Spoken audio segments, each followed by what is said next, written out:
in both directly and on social media and even on your media platforms that this arrest was misguided. This arrest was not driven by evidence but by emotion and by a rush of wanting to be on the headlines and to control a story that never existed.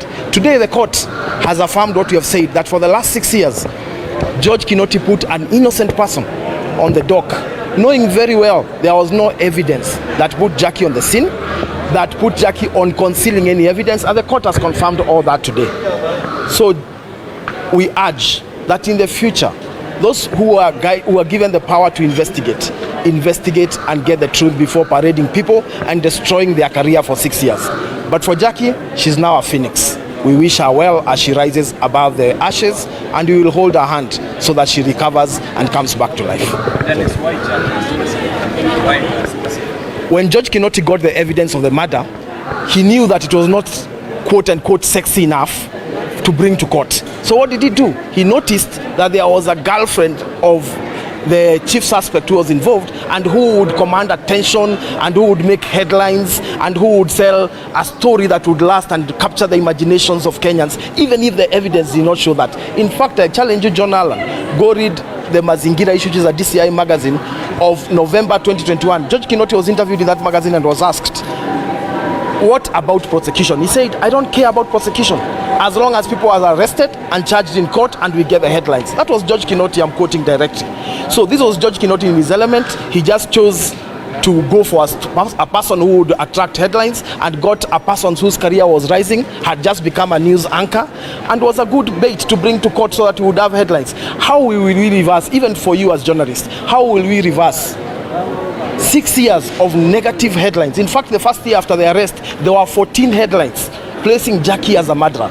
How, even if she came back to court and sued these guys, how is she going to reverse the negative publicity across the world that came out of it? It is this kind of nonsense that must be dealt with, and George Kinot must at one time stand on the dock and answer for those kind of things that he did. But the opposing view, of course, I will have to consult because it's Jacque on the dock. I will put my views to Jacque, and I hope that she will come back to court. And I really think I will put a good case to her to come back here and ensure that this kind of thing doesn't happen to anyone else ever again. This is a travesty, it is a tragedy, and it has slowed down the rise of a person whose career was at the top. but the opposing view here is that some people have questioned the freedom of the judiciary.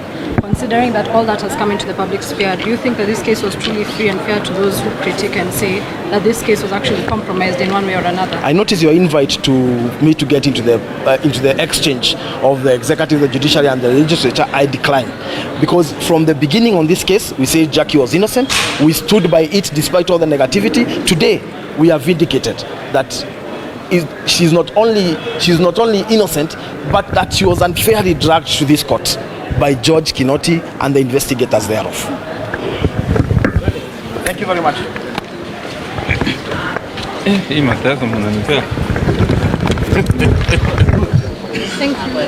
Thank you. What? Alan. Oh, thanks. Hi.